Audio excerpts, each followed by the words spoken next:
je m'appelle Claire Bennett. J'ai 33 ans. Et, le soir de Noël, j'ai appris qu'une famille pouvait très bien vous sourire, tout en cachant un couteau dans son dos. J'étais assise à la table de la salle à manger, avec un gobelet en carton rempli de lait de poule à la main. J'essayais d'ignorer la façon dont tout le monde me regardait, comme s'ils attendaient tous que le spectacle commence. Puis, mon frère s'est levé, a tapoté son verre avec une fourchette, et m'a lancé ce même petit sourire suffisant, celui qu'il arborait toujours lorsqu'il pensait avoir déjà gagné. Il a déclaré qu'ils en avaient discuté, tous ensemble, et qu'ils avaient décidé que je n'avais plus ma place dans cette famille. Il a affirmé que j'étais égoïste, froide, trop fière, et que j'avais trop bien réussi pour me soucier de quelqu'un d'autre que moi-même. Il a ajouté que j'avais passé des années à agir, comme si j'étais supérieur à eux. Ensuite, il a regardé autour de la table, et a demandé si tout le monde était d'accord. Un par un, ils ont hoché la tête. Quelques-uns ont applaudi. Quelqu'un a même ri. Mes propres parents ne m'ont pas défendu. Ils sont restés assis là, à laisser faire les choses. Comme si mon humiliation n'était qu'une autre tradition de Noël. J'ai regardé chaque visage autour de cette table et, pour la première fois depuis des années, je n'ai pas ressenti le besoin de me justifier. J'ai simplement souri, et j'ai dit, tant mieux. Cela rendra les choses plus faciles.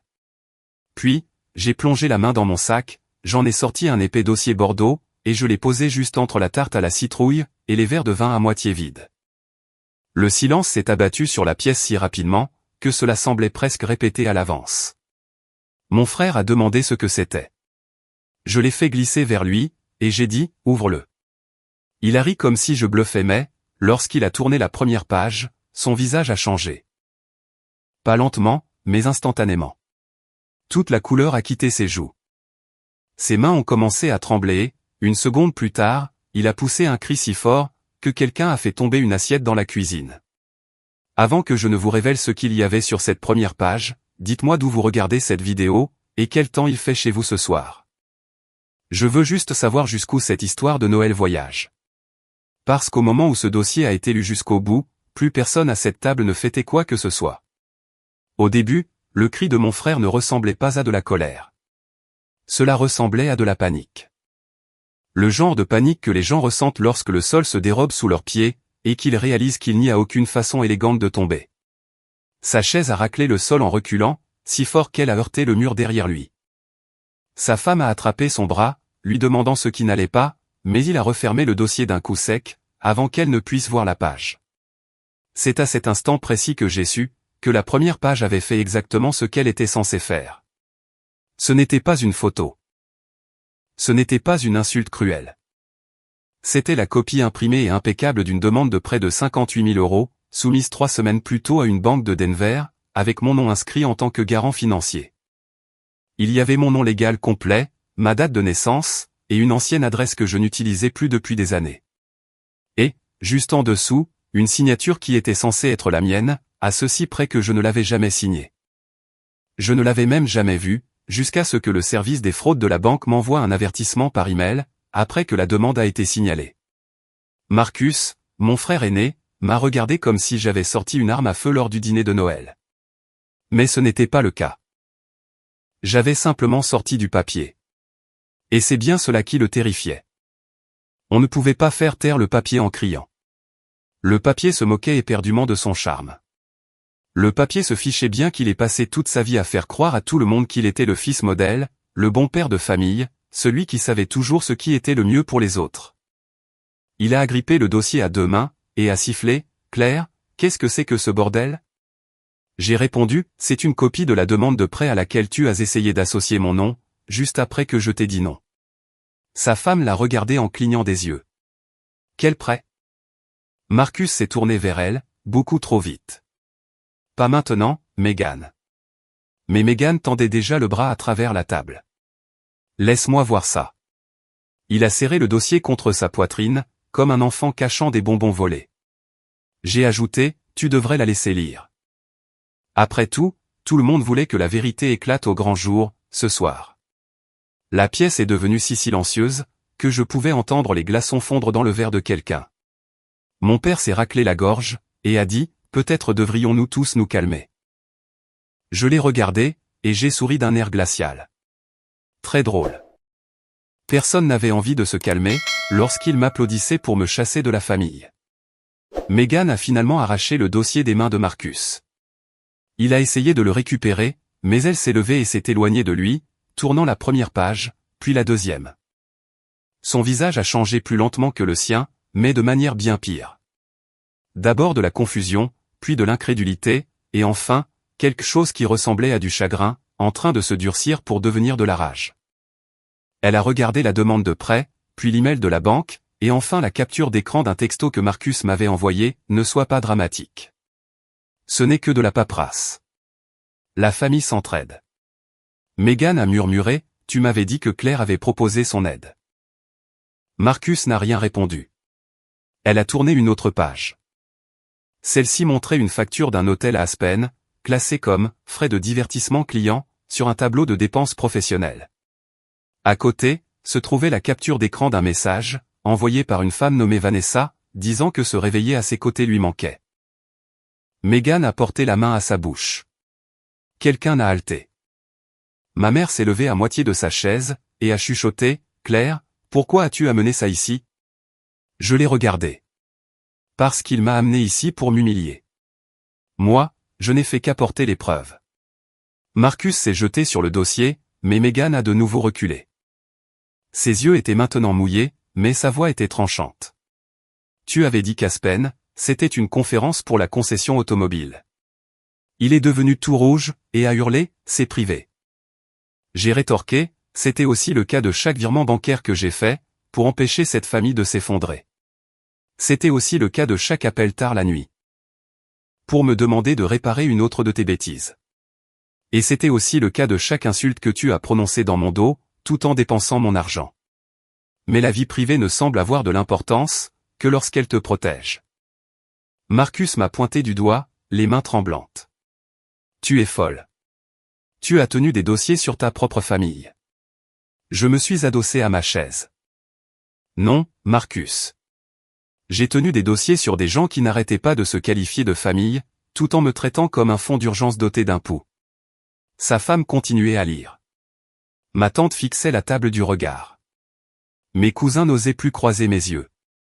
Les mêmes personnes qui applaudissaient quelques minutes plus tôt, donnaient maintenant l'impression de vouloir se fondre dans le papier peint. Et Marcus, l'homme qui s'était levé devant tout le monde pour déclarer que je n'avais plus ma place ici, était soudainement pris au piège, au beau milieu de la représentation qu'il avait lui-même orchestrée. Il voulait un public. Il en a eu un. Il voulait que tout le monde me regarde craquer. Mais au lieu de cela, il le regardait, lui, s'effondrer de l'intérieur. À cet instant, mon frère, l'homme qui venait d'annoncer mon exil comme s'il s'agissait d'un jeu de société pour les fêtes, devait faire face au secret que, selon lui, personne n'aurait jamais le courage de dévoiler. Vous êtes-vous déjà demandé jusqu'où quelqu'un qui partage votre sang peut aller, avant de cesser de vous sembler être de la famille? Pour comprendre la raison d'être de ce dossier, il faut bien saisir que je ne me suis pas réveillé un matin, en décidant de détruire ma famille. J'ai passé des années à essayer de la maintenir unie.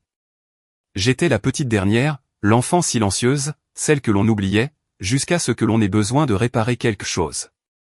Marcus, lui, était le fils prodige, bien avant de n'avoir jamais rien accompli. Quand nous étions enfants, s'il cassait une lampe, c'était parce qu'il avait trop d'énergie. Si j'oubliais de sourire lors d'une fête de famille, j'étais malpoli. S'il ratait un examen, c'était parce que le professeur ne comprenait pas son potentiel. Et si j'obtenais d'excellentes notes, mes parents disaient simplement, eh bien, c'est juste Claire. Elle a toujours été responsable. Le mot « responsable » est devenu le terme qu'ils utilisaient, chaque fois qu'ils voulaient me mettre un poids lourd sur les épaules, pour ensuite s'en aller les mains vides.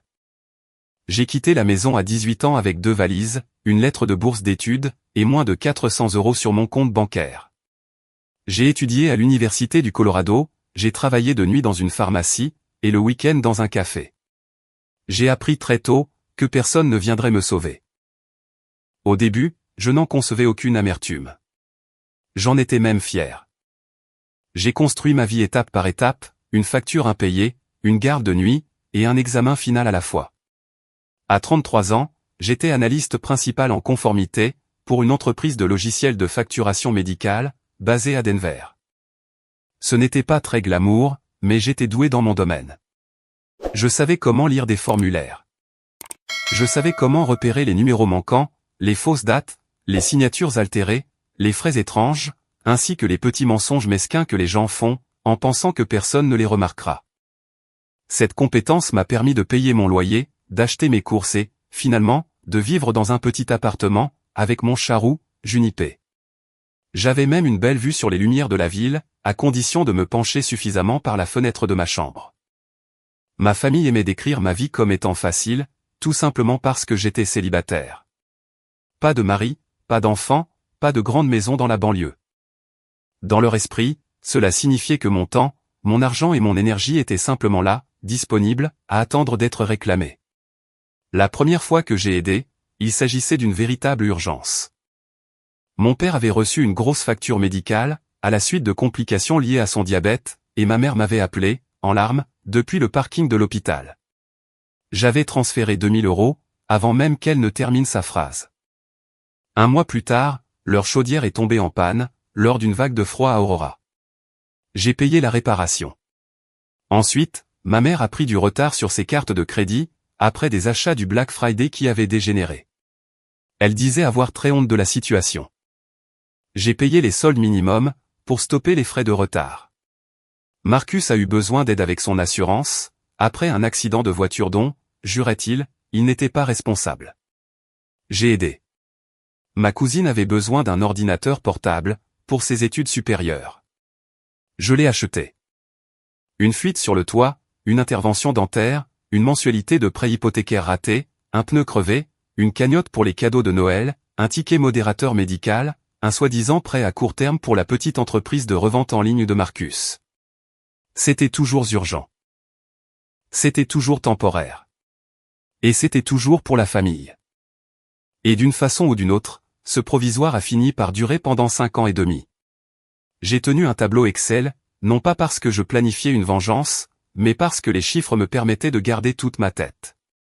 Quand quelqu'un vous traite d'égoïste, juste après que vous ayez payé sa facture d'électricité, vous commencez inévitablement à avoir besoin de preuves, pour vous assurer que la réalité a bien eu lieu. 97 400 €. C'est le chiffre que j'ai atteint, lorsque j'ai finalement fait la somme de tout. 97 400 € en virement bancaire, en application de paiement, en facture directe, en paiement de carte de crédit, en prime d'assurance, en réparation d'appareils électroménagers, en frais médicaux, et en sauvetage de dernière minute. Et ce n'était là, que les transactions que je pouvais vérifier. Je n'ai jamais demandé à être vénéré pour cela. La plupart du temps, je n'ai même pas demandé à être remboursé. Je voulais seulement qu'ils arrêtent d'agir, comme si mon aide était automatique et acquise. Mais la gratitude, au sein de ma famille, avait une date d'expiration. Les premières fois, ils ont dit merci. Après cela, ils ont dit, nous savions que nous pouvions compter sur toi. Puis, ils ont déclaré, tu as de la chance d'en avoir les moyens. Et pour finir, ils ont tout simplement cessé de dire quoi que ce soit. Marcus était le pire de tous. Il adorait publier en ligne des messages sur le travail acharné, la loyauté, le leadership masculin, et l'importance de faire passer la famille en premier. Il réalisait des vidéos, debout à côté de voitures de luxe étincelantes dans la concession où il travaillait, parlant de l'ambition comme s'il en était l'inventeur. Mais en coulisses, il m'envoyait des messages à minuit, pour me demander 900 € afin de couvrir l'erreur d'un fournisseur. Ou bien 1500 €, parce qu'un prélèvement de carte de crédit était passé plus tôt que prévu. Ou encore 3000 €, parce qu'il avait l'opportunité d'acheter des stocks, pour une vente flash de Noël. Il appelait cela, investir dans la famille. Moi, j'appelais cela se vider de son sang, à petit feu. Malgré cela, j'ai continué à aider, parce que je pensais que c'était ce que faisaient les bonnes filles. Les bonnes sœurs, les personnes bien. À chaque fois que je sentais la colère monter en moi, je la ravalais, et je me disais que l'amour était censé faire preuve de patience. Ce que je n'avais pas encore compris, c'est que la patience, lorsqu'elle est dépourvue de limites, ne ressemble pas du tout à de l'amour, pour ceux qui veulent vous utiliser. Elle ressemble à une permission. J'étais restée silencieuse pendant si longtemps, que mon silence était littéralement devenu une ligne dans leur budget. Mais lorsque j'ai fini par dire stop, tout l'édifice a commencé à se fissurer. Le début de la fin est arrivé 3 mois avant Noël, un mardi matin. J'étais assise dans mon bureau, en train d'examiner des rapports de facturation signalés, quand Marcus m'a envoyé un texto avec le lien d'une annonce pour un entrepôt, situé juste à la sortie de Denver. Pas de « bonjour », ni de « comment vas-tu ?» Juste « c'est le bon. Appelle-moi quand tu as un moment. » J'ai attendu l'heure du déjeuner, et je l'ai appelé depuis ma voiture. Il était excité, avec ce débit rapide et haletant qu'il prenait toujours, lorsqu'il avait déjà dépensé l'argent dans sa tête. Il a expliqué qu'il avait un plan, pour développer son entreprise de revente pendant la période des fêtes. Vendre de l'électronique, des accessoires de voiture, des baskets en édition limitée, des coffrets cadeaux de luxe. Bref, toutes ces choses que les gens achètent en panique sur Internet, entre le Black Friday et la veille de Noël. Il a ajouté que son travail à la concession était convenable, mais qu'il était en train de construire quelque chose de bien plus grand. Puis, il m'a annoncé qu'il avait besoin d'un prêt commercial de 58 000 €, et qu'il avait besoin que je sois co-signataire, car mon dossier de crédit était beaucoup plus solide. J'ai dit non, avant même qu'il ne termine son explication. Pas un, peut-être, ni un, laisse-moi y réfléchir. Juste un, non, ferme. Il y a eu un silence au bout du fil, puis il a ri, comme si je venais de faire une blague. Allez, Claire. J'ai répondu, je suis sérieuse. Je ne signerai rien. Il m'a rétorqué que je faisais un drame pour rien. Je lui ai alors demandé de m'envoyer les documents. Il a hésité. C'était le tout premier signal d'alarme. Quand il a finalement fini par les envoyer, j'ai compris pourquoi. Ses dettes étaient bien pires que ce qu'il avait avoué.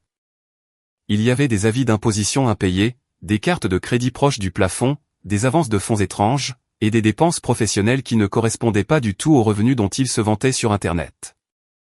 Il y avait aussi des frais, marqués comme étant des « repas d'affaires », mais qui ressemblaient étrangement à des week-ends d'escapades personnelles. Je lui ai dit que je ne pouvais en aucun cas lier mon nom à cela. Il a répliqué « Tu veux dire que tu ne veux pas ?» J'ai répondu « Exactement. Je ne le ferai pas », c'est à ce moment-là que sa voix a changé. Il m'a dit que j'avais toujours cru être meilleur que lui. Il m'a accusé de prendre un malin plaisir à le voir galérer. Il a ajouté « Ça doit faire du bien, de rester assise toute seule dans ton appartement avec ton chat, à juger des gens qui, eux, ont fondé une vraie famille. » Ce coup-là a frappé plus fort que je ne l'aurais voulu. Non pas parce que c'était vrai, mais parce que c'était très familier. Ma famille utilisait mon statut de célibataire contre moi depuis des années. Lors des dîners, il plaisantait en disant que j'avais un revenu disponible, uniquement parce que personne ne m'aimait assez pour m'épouser. Lors des anniversaires, il me disait que j'avais la chance de pouvoir faire la grasse matinée, puisque je n'avais pas d'enfant. Quand je travaillais tard, il prétendait que je fuyais mes véritables responsabilités. Quand je m'offrais quelque chose de beau, il murmurait « ça doit être sympa ». Mais, curieusement, dès qu'ils avaient besoin d'argent, ma vie si prétendument vide se transformait soudainement en une ressource communautaire. Après mon refus pour le prêt, Marcus s'est mis au travail. Au début, il n'a pas crié publiquement. Il était bien plus intelligent que cela. Il a distillé de petites histoires à la famille. Claire a changé. Claire pense qu'elle est trop bien pour nous. Claire me punit, parce que j'essaie enfin de réussir. Claire ne comprend rien au sacrifice familial. Dans la discussion de groupe, il a publié de vagues citations, sur la nécessité de s'éloigner des personnes toxiques. Ma mère a commencé à répondre à mes textos, en n'utilisant qu'un seul mot. Mon père a cessé de m'appeler. Mes tantes, qui avaient pourtant joyeusement accepté l'argent que je leur avais donné pour les fêtes l'année précédente, se sont soudainement mises à publier des messages, visant les proches cupides qui oublient d'où ils viennent. Au début, j'ai essayé de m'expliquer. Ensuite, j'ai réalisé que les explications ne fonctionnent qu'avec des personnes qui vous comprennent mal par accident. Eux, ils me comprenaient mal, et ce, de façon totalement délibérée. 2 semaines avant Noël, ma mère m'a appelé, pour m'annoncer qu'il y aurait un dîner de famille chez eux, à Aurora. Sa voix était beaucoup trop mesurée. J'ai demandé si Marcus serait de la partie. Elle a répondu, bien sûr, puis elle a ajouté, nous voulons simplement que tout le monde soit honnête, cette année. C'est à ce moment-là que j'ai su qu'il se tramait quelque chose. Je ne connaissais pas les mots exacts que Marcus utiliserait, mais je devinais la forme que prendrait son attaque. Il voulait me mettre la pression. Il voulait des témoins. Il voulait me coincer sous un sapin de Noël, entouré de personnes qui avaient déjà été préparées à me voir comme la grande méchante de l'histoire. Et je suis convaincu qu'il avait un objectif supplémentaire.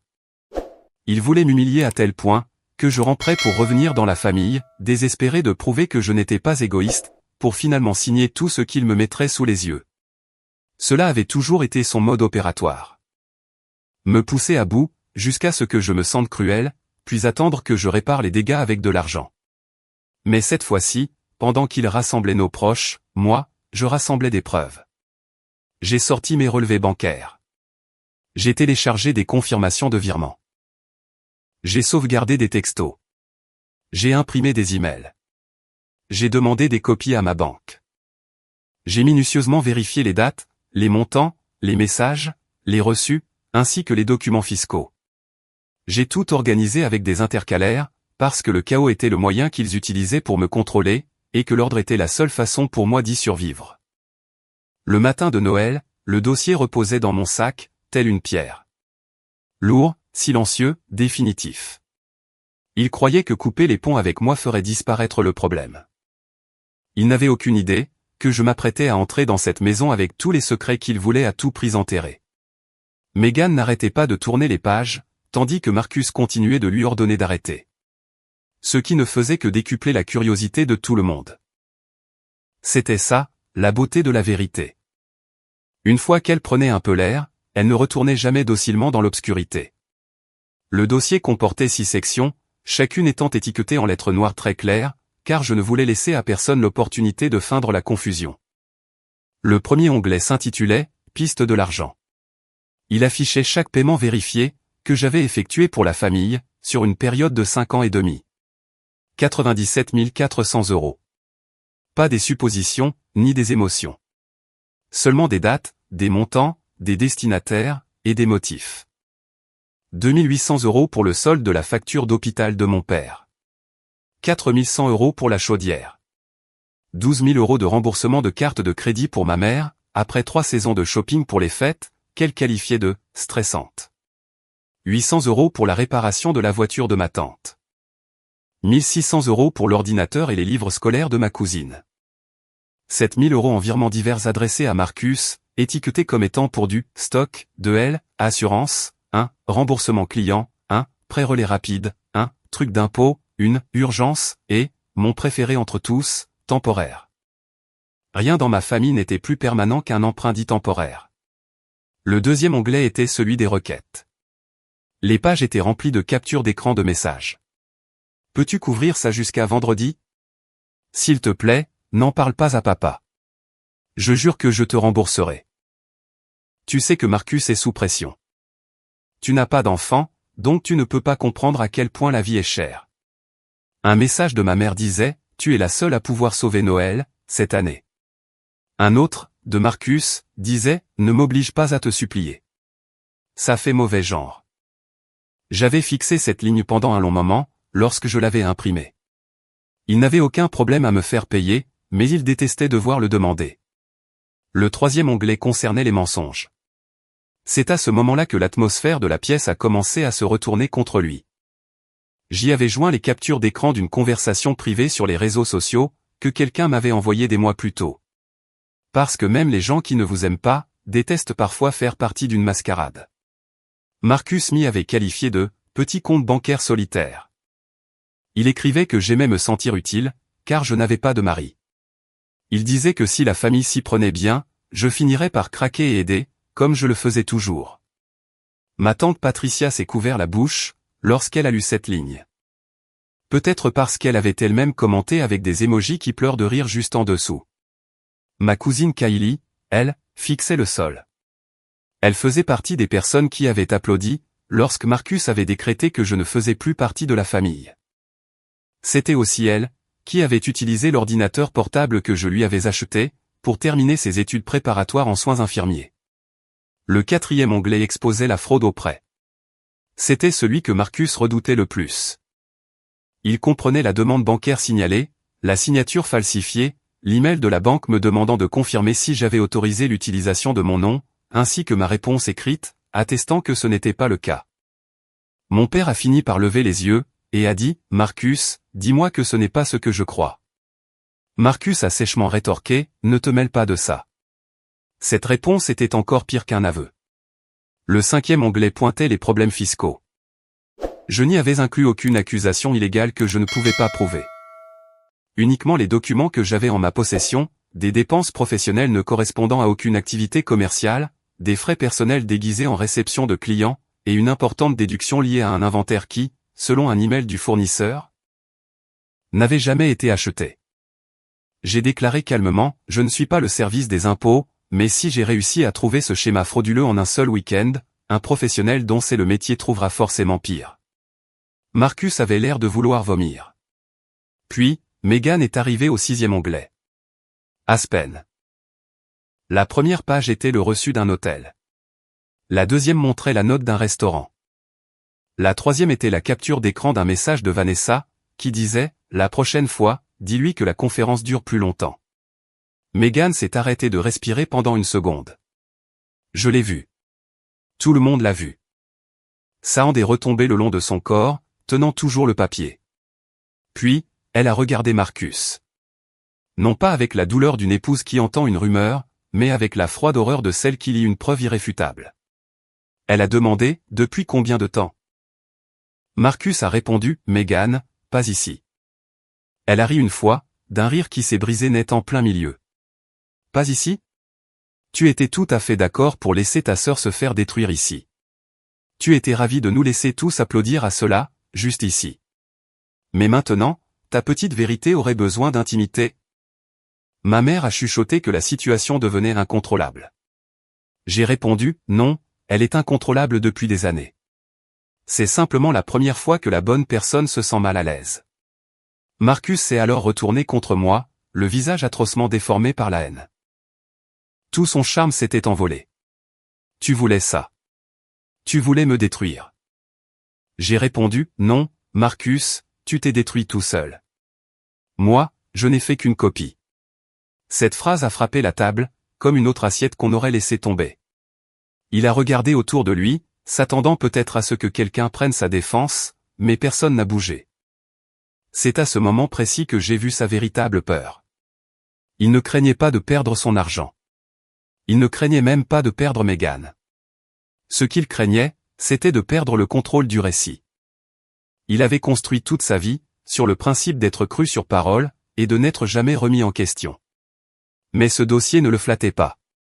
Il ne se pliait à aucune volonté. Il existait, tout simplement. Megan l'a regardé comme si l'homme à ses côtés avait été remplacé par un étranger, portant son visage. Et tous les autres ont commencé à comprendre que ce qu'ils appelaient la loyauté familiale n'était devenu rien de plus qu'une avidité aux bonnes manières. Lorsque les mensonges deviennent les fondations même d'une famille, quelle part d'amour reste-t-il vraiment debout? Pendant quelques secondes, après que Megan a demandé depuis combien de temps cela durait, personne n'a pris la parole. Marcus a ouvert la bouche, l'a refermée, puis m'a regardé avec une haine pure. Je connaissais bien ce regard. C'était celui qu'il m'adressait, chaque fois que je cessais de lui être utile. Il a lancé, « Tu ne comprends pas ce que tu viens de faire. » J'ai répondu, « Je comprends exactement ce que j'ai fait. C'est pour ça que je l'ai fait devant des témoins. » Mon père a claqué la paume de sa main sur la table, et m'a dit que ça suffisait. Je me suis tourné lentement vers lui. Ça suffisait, le jour où j'ai dit non pour le prêt, et que Marcus a quand même essayé d'utiliser mon nom.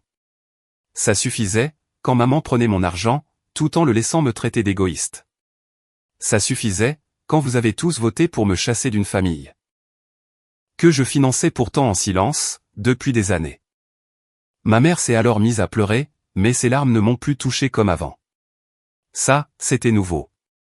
Pendant la majeure partie de ma vie, les larmes de ma mère agissaient comme un interrupteur. Elle pleurait, et je m'excusais. Elle pleurait, et je payais. Elle pleurait, et je me faisais toute petite, pour que la pièce retrouve un semblant de paix. Mais ce soir-là, quelque chose est resté impassible en moi. Elle a dit, « Claire, nous avons fait une erreur. Nous étions en colère. Tout cela n'est pas obligé de gâcher Noël. » J'ai jeté un œil à la table, à la tarte que personne ne mangeait, au verre de vin, au sac de cadeaux dissimulé sous le sapin. J'ai regardé toutes ces décorations, qui étaient censées donner un air chaleureux à une cruauté sans nom. Puis j'ai dit, « Tu as raison. Cela ne va pas détruire Noël. Cela met simplement fin à ma participation. » J'ai de nouveau plongé la main dans mon sac, et j'en ai sorti une seconde enveloppe. Marcus a littéralement tressailli. C'est peut-être la chose la plus satisfaisante que j'ai vue de toute la soirée. Ma tante June a chuchoté, « Qu'est-ce que c'est, cette fois ?» Je l'ai posé sur la table, et je l'ai fait glisser vers mes parents. Ce ne sont pas des preuves, ai-je annoncé. C'est un préavis. Mon père l'a ouverte en premier. Ses sourcils se sont froncés pendant sa lecture. Ma mère s'est penchée par-dessus son épaule, et ses pleurs ont cessé presque instantanément. À l'intérieur, se trouvaient les copies des modifications que j'avais déjà effectuées. Je m'étais retiré en tant que contact financier d'urgence pour mes parents. J'avais révoqué l'autorisation médicale limitée, que ma mère m'avait convaincu de signer après le séjour à l'hôpital de mon père. J'avais modifié le bénéficiaire de mon assurance vie. J'avais supprimé tous mes moyens de paiement enregistrés, qui étaient liés aux factures familiales. J'avais alerté ma banque, ainsi que les agences d'évaluation du crédit, d'une possible utilisation frauduleuse de mes informations personnelles. J'avais gelé le petit virement automatique, qui tombait chaque mois sur le compte de mes parents. Celui qu'ils appelaient aide pour les courses, même si la moitié du temps, il servait à couvrir les erreurs de Marcus. Enfin, j'avais envoyé une déclaration écrite à la banque, affirmant que je n'autorisais, n'approuvais, ne garantissais, ni ne soutenais aucun prêt impliquant Marcus Bennett. Ma mère a levé les yeux vers moi, comme si je venais de la gifler. « Tu nous ferais vraiment ça ?» J'ai répondu, « Non, je le fais pour moi. » C'est très différent. La voix de mon père était basse, et emplie de colère. Après tout ce que nous t'avons donné. J'ai failli rire, mais je me suis retenu. J'ai simplement demandé, « Qu'est-ce que vous m'avez donné ce soir, au juste ?» Silence complet. Marcus a décrété que j'étais vindicative.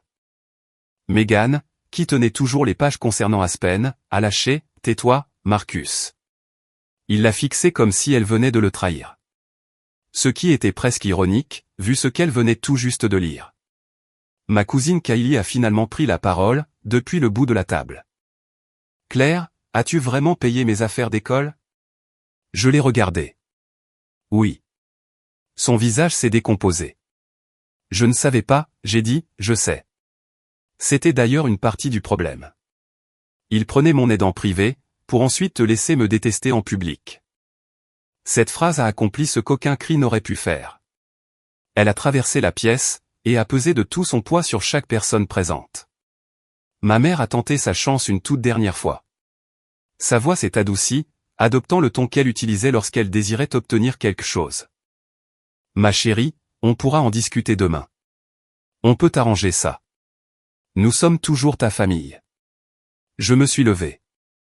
Mes genoux étaient fermes, ce qui m'a d'ailleurs surprise. J'avais imaginé ce moment tant de fois. Je pensais que j'allais trembler, pleurer, et peut-être même m'excuser par simple habitude. Mais je me sentais lucide. Ni heureuse, ni cruelle, juste parfaitement claire. J'ai enfilé mon manteau, et j'ai enroulé mon écharpe autour de mon cou. Marcus a lancé, « Si tu passes cette porte, ne reviens plus jamais. » Je l'ai regardé. C'était exactement le plan. Mon père a prononcé mon nom une seule fois, en guise d'avertissement. Ma mère a murmuré que je lui brisais le cœur. Je lui ai dit, « Non, je te le rends. Tu peux en faire ce que tu veux, maintenant, mais tu n'as plus le droit de te servir du mien. » Puis, j'ai posé les yeux sur Marcus, une dernière fois. « Tu n'as pas coupé les ponts avec moi, ce soir. Tu as seulement annoncé ce que tu avais déjà fait depuis des années. La seule différence, c'est que maintenant, je suis d'accord. » Je leur ai souhaité un joyeux Noël, j'ai pris mon sac, et je me suis dirigé vers la porte d'entrée. Derrière moi, Megan commençait à poser à Marcus des questions, auxquelles il était incapable de répondre. Ma mère s'est remise à pleurer. Quelqu'un a intimé l'ordre à quelqu'un d'autre de s'asseoir. Un verre s'est renversé. La maison, qui m'avait paru si chaleureuse en y entrant, résonnait soudainement comme une pièce remplie d'inconnus, se disputant l'addition après que la personne qui payait toujours s'en est allée. Dehors, la neige tombait en nappes douces et silencieuses. Je suis descendu du porche, et je n'ai pas regardé en arrière. Pour la première fois de toute la soirée, je pouvais enfin respirer. Était-ce égoïste de partir, ou bien était-ce la chose la plus courageuse que je n'ai jamais faite pour moi-même? La première nuit suivant le dîner de Noël, mon téléphone est resté muet. Je pense qu'ils étaient trop sous le choc, pour essayer de me contacter dans l'immédiat. Le deuxième jour a également été très calme. Mais, dès le troisième jour, la vieille machine s'est remise en marche. Ma mère a appelé 6 fois, et a laissé un message vocal. Sa voix était fluette, blessée, et soigneusement modulée, pour me donner l'impression que c'était moi qui étais cruel. Elle a dit, nous étions tous bouleversés, mais dans une famille, on dit parfois des choses qu'on ne pense pas vraiment. Elle n'a fait aucune mention du vote. Elle n'a pas parlé des applaudissements. Elle n'a pas non plus évoqué la tentative de Marcus d'utiliser mon nom pour obtenir un prêt. Elle s'est contentée de dire que Noël était gâché, et que mon père n'arrivait plus à dormir. Ensuite, mon père m'a envoyé un texto, tu as fait passer ton message. Appelle ta mère. Marcus, lui, m'a écrit depuis un numéro que je n'avais pas encore bloqué. Tu es fier de toi. Megan est partie chez sa sœur. Mon travail me pose des questions. J'espère que ça en valait la peine. J'ai fixé ce message pendant un long moment, et j'ai ressenti quelque chose d'étrange. Ce n'était ni de la culpabilité, ni de la joie. C'était simplement de la distance. Comme si je lisais le bulletin météo d'une ville où je n'habitais plus. Une semaine plus tard, Megan m'a envoyé un unique message. Je suis désolé de ne pas l'avoir vu plus tôt. Tout ce qui était dans le dossier s'est avéré exact. Je suis en contact avec un avocat. Merci d'avoir dit la vérité, quand personne d'autre n'osait le faire. Je ne savais pas trop quoi répondre, alors j'ai simplement écrit, j'espère que tu es en sécurité. Elle a répondu, je le suis maintenant.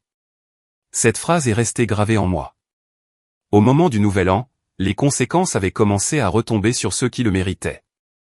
La concession automobile de Marcus l'a placé sous enquête interne, après qu'un client s'est plaint d'une irrégularité financière, et que quelqu'un a fait le lien avec toute l'affaire du prêt. Son entreprise de revente de Noël en ligne s'est effondrée, lorsque les fournisseurs ont cessé de lui accorder des crédits. Les vidéos épurées ont complètement disparu de ses réseaux sociaux. Fini les légendes de motivation. Fini les grands discours sur la famille qui passe en premier. Fini les photos à côté de voitures qui ne lui appartenaient pas. Megan a d'abord demandé une séparation, puis elle a entamé une procédure de divorce. Mes parents ont essayé de se faire passer pour des victimes.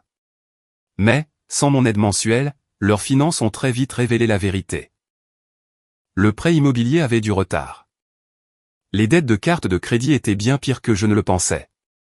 Les urgences n'avaient jamais vraiment été des urgences. C'était en fait un mode de vie, entièrement bâti sur le silence de quelqu'un d'autre. En janvier, ma mère m'a envoyé une lettre de 3 pages par la poste. La première page exprimait des regrets. La deuxième tentait de me faire culpabiliser. Quant à la troisième, c'était une demande d'argent. Elle expliquait qu'il n'avait besoin d'aide qu'une toute dernière fois. Elle disait que la santé de mon père était très fragile.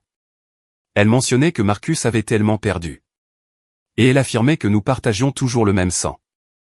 J'ai plié la lettre, je me suis assise avec pendant quelques minutes, et je me suis laissé envahir par cet ancien réflexe. Ce réflexe de la bonne fille, de la sœur dévouée, et de l'enfant sage. Cette part de moi, conditionnée à tout réparer, avant même que quiconque ait besoin de s'excuser. Puis, je me suis dirigé vers la cuisine, et j'ai jeté la lettre à la poubelle. Ce bruit du papier atterrissant dans les ordures m'a semblé plus doux qu'une vengeance, et bien plus fort qu'un pardon.